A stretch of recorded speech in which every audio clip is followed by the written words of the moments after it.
Okay, well, I'd really like to thank everyone for participating today. We're here today because in a year when New York is sitting on a multi-billion-dollar budget surplus, Albany politicians have failed to include a single new dollar to help prevent the spread of diseases that are impacting the quality of life for thousands of New Yorkers. It's Lyme and tick-borne diseases. As you know, the Senate put forward a one-house budget resolution that spends $9 billion more than the governor's executive proposal. It's a political wish list for every special interest under the sun. So to not include a single new dollar to combat the spread of Lyme and tick-borne diseases truly defies logic and sends a message to New Yorkers who have endured their impacts that they should continue to suffer in silence. With only days to go before a final budget is expected to be voted on, we are asking our colleagues to do the right thing, ensure that the voices of New Yorkers who live with these devastating diseases are heard, and include significant funding to help put an end to the Lyme and tick-borne disease epidemic in the final state budget. You know, budgets are about priorities, and for too long now, Lyme and tick-borne diseases have taken a backseat to others. I think as we work to rebuild and recover from the COVID-19 pandemic, there's never been a more perfect time to give Lyme and tick-borne diseases the attention they deserve. If this pandemic has taught us anything, it's the importance of investing in research, preparedness, and most importantly, public health. We have an over $200 billion budget, and we are asking the legislative leaders to include $1.5 million this year. It's a drop in the bucket when it comes to overall spending. New York has the opportunity to be a leader on this issue, but the clock is ticking and the time to make critical investments is right now. And thank you. And I'd like to introduce our speakers. First, we will start off with Senator Daphne Jordan. Good morning. I am Senator Daphne Jordan, representing the 43rd Senate District, which includes Columbia County, and that's been described as ground zero in the fight against Lyme disease. I'm glad to join my colleagues, Senators Serino and Weik, as well as our esteemed researchers, patients, and advocates in this effort to secure a minimum of $1.5 million in Lyme and tick-borne disease funding in the budget. The fact of the matter is that the Assembly and Senate one-house budget proposals contained zero funding to combat the spread of Lyme and tick-borne diseases. The urgent need to invest in Lyme and tick-borne disease research, education, and prevention initiatives is bigger than politics. It's about protecting the health, safety, and well-being of our fellow New Yorkers from the ravages of Lyme disease and tick-borne illnesses. And when I say ravages, I mean exactly that, the terrible, deadly, life-altering chronic illnesses that often come with Lyme disease, where despite advances in treatment, individuals continue to suffer unimaginable pain and debilitating illness. There's still time to get this funding. About 72 hours remain before the state budget must be passed. If my colleagues on the other side of the aisle share our commitment, I believe that many of them do. It's just a matter of them joining us and saying this investment must be a priority. According to the CDC, New York State has 2,847 confirmed reported Lyme disease cases that continue to climb. That's a big number and a call to action. We have to be ready, we need to be prepared, and we cannot afford for New York to go backward. It begins with exactly what this coalition is advocating for, a minimum of $1.5 million investment in the final enacted state budget. I'm proud to have supported the advocacy letters seeking this funding's inclusion in the budget. Now we need to get it across the finish line. In a budget of $212 billion and with a surplus of more than $10 billion, surely somewhere, somehow, we can find the will and find a way to secure $1.5 million for Lyme and tick-borne disease research and prevention. So we're calling on Governor Hochul, Speaker Hasty, Majority Leader Stewart Cousins, and all of our colleagues across the aisle to join us and ensure that Lyme and tick-borne disease prevention and research are funded in the budget.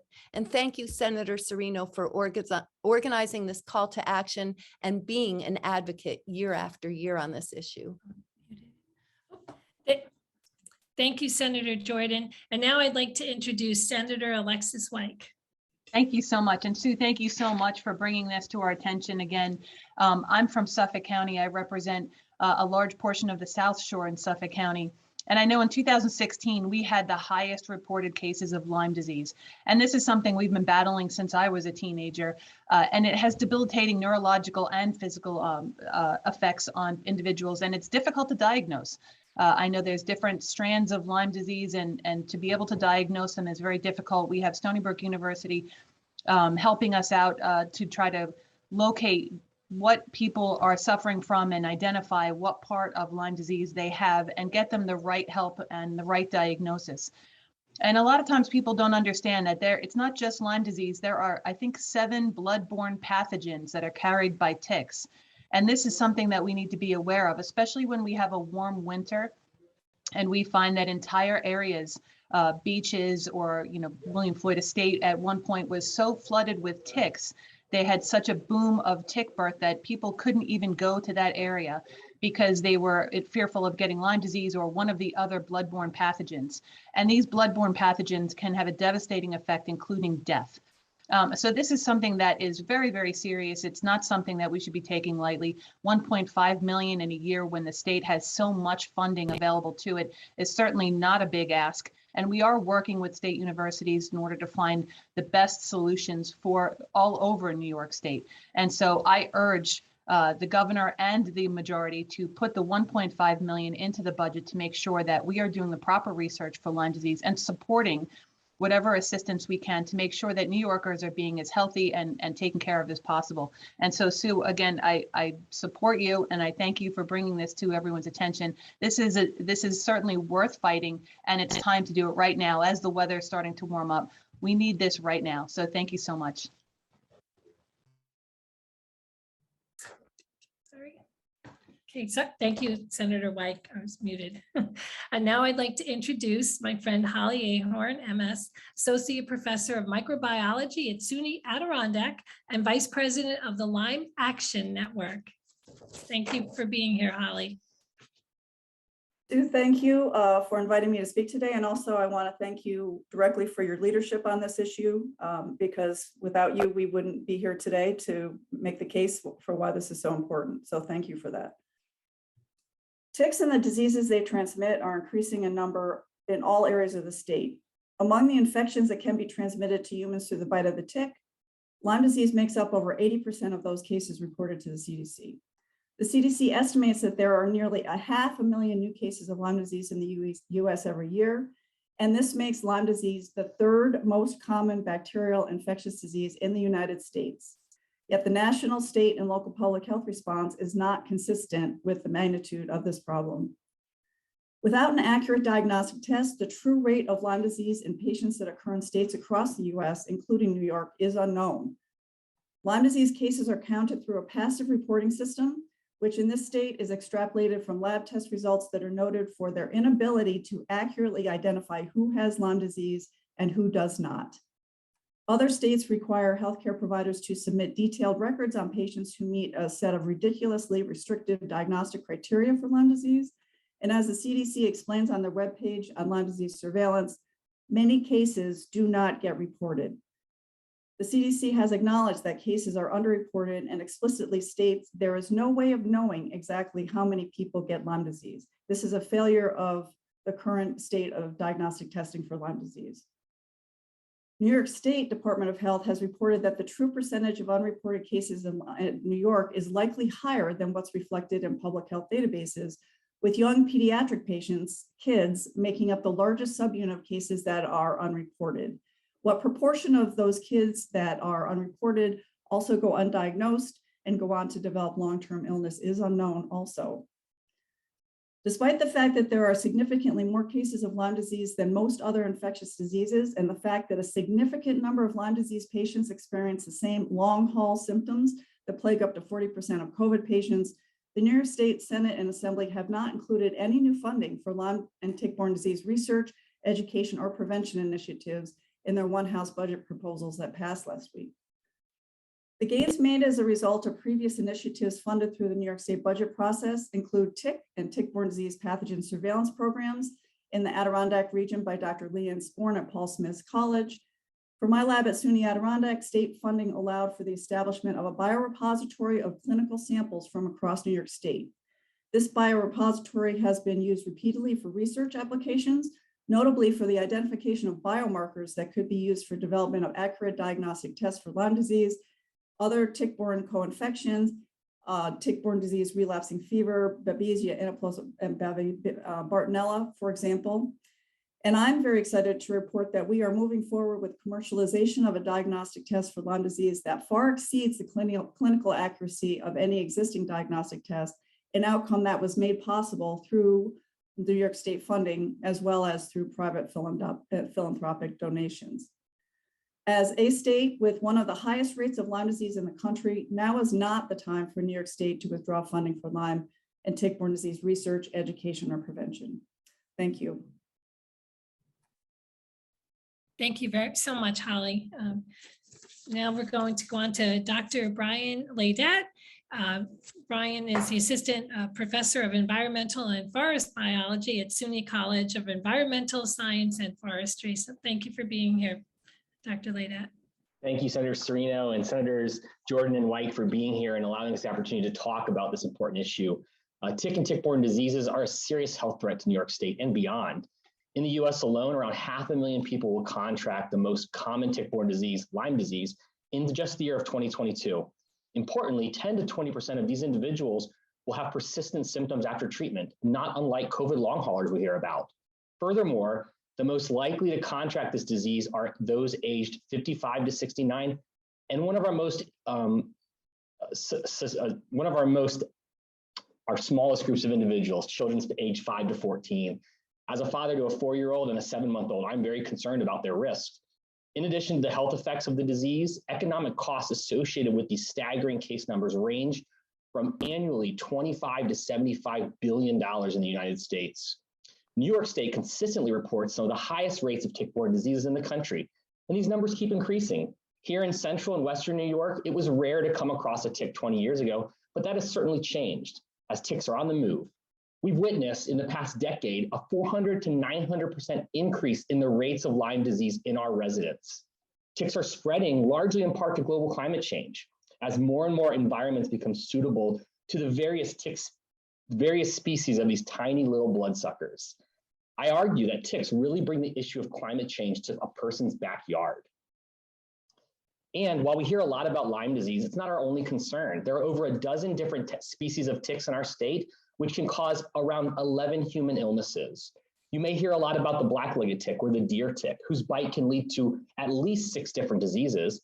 However, other ticks, like the aggressive Lone Star tick, are quickly establishing in the southern parts of New York. And with this tick comes new bacterial and viral diseases, such as Heartland virus, and even an allergy to red meat. Luckily for New York State, there are groups doing something about this, many of us on this call and others. At my college, SUNY ESF, we are a specialized college in the State University of New York system whose sole mission is to advance knowledge and skills and focus on solving pressing environmental issues. There's no other university in the country whose century-old mission is this, and I argue that ticks and their diseases are certainly a pressing environmental issue. New York State has historically taken a national, and I argue even global lead on addressing public health issues. From early 18th century's development and enforcement of some of the nation's earliest sanitation and quarantine laws to the 21st century's ban on trans fats. It's time that our state take the lead and continue and increase support in the research, education, and outreach on ticks and their diseases. This will ultimately only benefit the health of our residents and visitors to our great state. Thank you again for listening. I look forward to hearing from my colleagues. Thank you very much, Dr. Leydet. And next we have Ann Desautels. Ann is a patient and an advocate from Western New York and the Adirondacks. Thank you for joining us today, Ann. Thank you very much, Senator Serino. My name again is Ann Desautels, and I was unknowingly infected in the summer of 2016 with Lyme and 2 co-pathogens while caring for an ill patient, or excuse me, an ill parent in the Adirondacks from where I'm from, where you do everything outside, of course. I went undiagnosed, yet not without horrific symptoms until July of 2019. The real battle began in spring of 2017 with horrific symptoms. I went from an independent, healthy owner of a private outpatient orthopedic physical therapy practice of 24 years, working 2 jobs, traveling, squeezing everything I could out of life, to someone who could barely function. My symptoms included incredible stomach pain, profound fatigue, blistering migraines, shortness of breath, hormonal cascades, heavy brain fog, which led to an inability to focus, concentrate, work, or drive. Sleep was impossible, and insomnia was relentless, day and night with symptoms complete. I traveled from one specialist to another, undergoing a multitude of tests for 2 years without an appropriate treatment or diagnosis.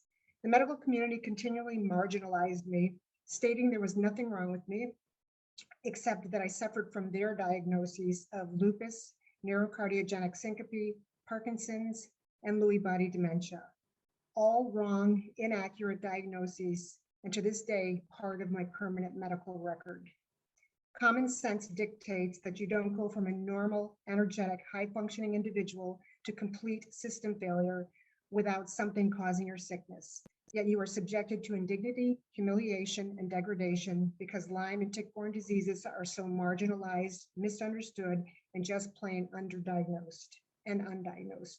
My actual claims history from just those 2 years included 113 office visits, 61 special tests, 37 trips to the lab, 30 medications. I was on 0, 10 x-rays, 5 CT scans, 4 ultrasounds, 4 primary cares. I had had the same one for 20 years, 4 ER visits I had never been in my life, 4 misdiagnoses, 3 MRIs, 3 visits to Strong, 2 visits to the Cleveland Clinic, and 1 ambulance ride. The combined cost to my health insurer and myself exceeded $88,000 for those 2 years. In closing, I ask that you try to comprehend the loss that an individual suffers when infected with a tick-borne disease. You mourn for your prior life and hope that some semblance of that returns as you fight. Sadly, because of what I've just conveyed, I sold my private practice last May. You lose on all levels, including physically, financially, socially, personally, and professionally.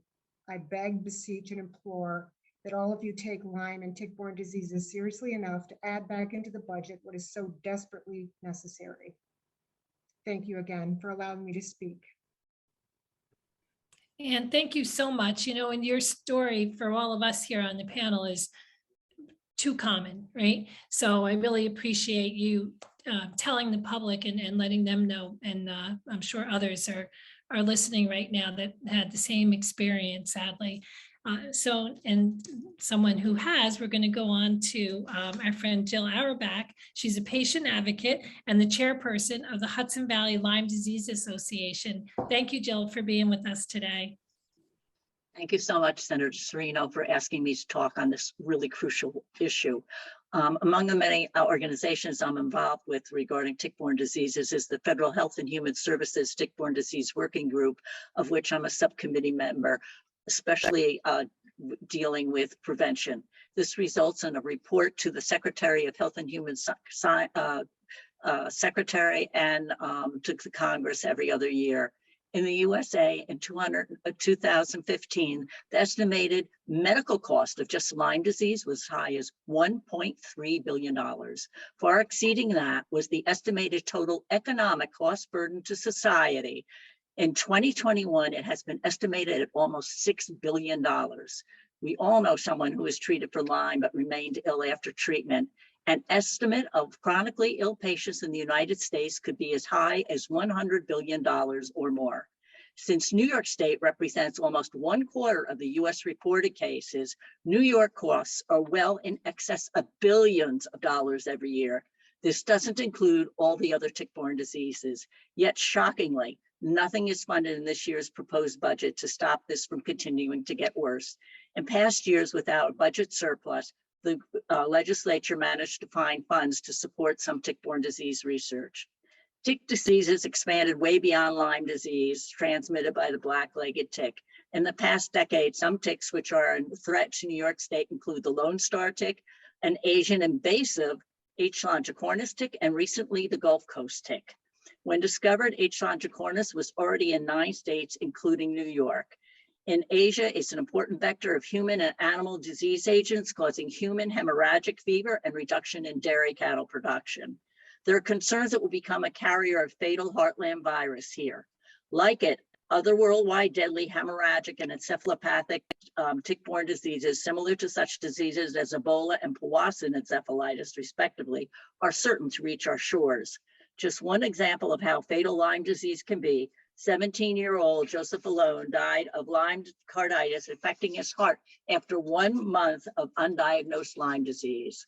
On a personal level, to start with, everything Ann says relates to my case as well. All of my family members have been impacted by Lyme and tick-borne diseases. We were told our daughter needed a liver transplant, but thankfully, a Lyme treating physician diagnosed babesiosis and Lyme, saving her from that. This year, my husband was in horrid pain, was so weak that he couldn't walk, was in a wheelchair, and had severe cognitive problems. It was so scary, I thought he might die. It was discovered it was due to Lyme disease and tick-borne relapsing fever. I had undiagnosed Lyme disease for well over a decade, having to leave my job as an IBM systems programmer. When I thought my life was over, it was thankfully diagnosed. Nabbed by another tick, babesiosis, 105 fevers. Fortunately, I survived. I have never returned to the person I once was, and like long COVID, still have disease symptoms. Yes, COVID has been in the forefront. However, ticks, Lyme, and tick-borne diseases are increasing in numbers and spreading geographically like wildfire. Ticks and their pathogens will continue to spread unabated as they have for almost 50 years, bringing us to this point. It will not go away by ignoring it. It will only continue to increase unless research is funded. There are so many prestigious research institutions in New York State which need funding to continue to stop ticks and disease. Please include them in the New York State budget so they are able to continue their critically important work. There is much promising prevention, diagnostic, and treatment research, but it goes unfunded in the budget. New York State legislators must protect citizens by appropriating a minimum of $1.5 million. This amount is a pittance of the horrific damage in New York State. Shame on New York for not including it in the proposed budget. So what's the problem? It's the ticks, of course. Again, my thanks to you for listening and to Senator Serino for all her leadership. Thank you, Jill. And I think anybody in the Hudson Valley knows somebody that's been impacted by Lyme. And you brought up a really good point too, Jill, you know, about we've secured funding in the past, right? I think we were up to $1 million, and that was when we had a budget deficit. And every year though, we are, you know, struggling, going up to Albany and fighting for that money. So I can't thank you all enough for being here. And now I'm going to open it up to the reporters because we have a few reporters on that might like to ask some of our panelists some questions. Hello, this is Roger Hannigan-Gilson from the Times-Union. Just a couple things. So there isn't any money whatsoever allocated currently in the one-house budgets, and that represents a decrease in funding from prior years? Yes, there's no new money. You know, we used to add money in our one house budget. Like I said, we had put it up to $1 million in just a few years ago, and now they are not adding money. I think last year it might have been $250,000, which was great. There's, I think, a measly $69,000 for the Department of Health, but that's there every single year. So as far as new money, no one has put any new money in, and it's, as you can hear from all of our panelists, it's desperately needed. Thank you. Thank you, Roger. Do any of the other reporters have a question?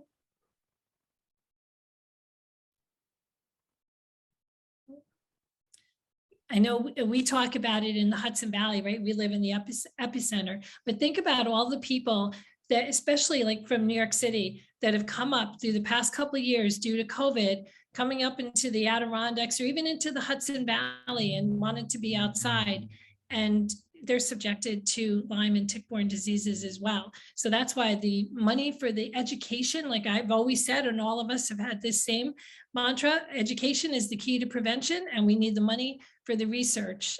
You know, it's very sad too when you have a fourth grader coming in to see and holding up their hand and saying, Senator Sue, I have rheumatoid arthritic Lyme. That's horrible. And Ann, I'm so sorry. And Jill, I know what you guys have been through, and Holly, of course, with your daughter too. You know, it's impacted everybody. So I can't thank everyone enough. And I think there are no more questions. So I just want to thank you all for being with us today. I wonder if I might add something. Senator Jordan, you looked at the CDC reported numbers, but I don't know if people are aware that all the most endemic counties have been allowed to figure the numbers of cases in their county and report them to New York State. However, the CDC does not include any of those reported numbers because it's not allowed to. So that number 2,000 is way underfigured. It's more like 10,000, and that doesn't include the 10 to 20% of people every year that accumulate and add to that number of people that are affected by Lyme and tick-borne diseases. And you know, we can follow up with another conversation because we have to end, Jill, but I just want to say thank you so much. And we're going to keep up the good fight. Thank you for all of your hard work. Holly and Jill and Brian, thank you so much. And Daphne, thank you for being here today. And Alexis and our reporters, thank you. Thanks, everyone. Thank you. Bye-bye. Bye. Bye.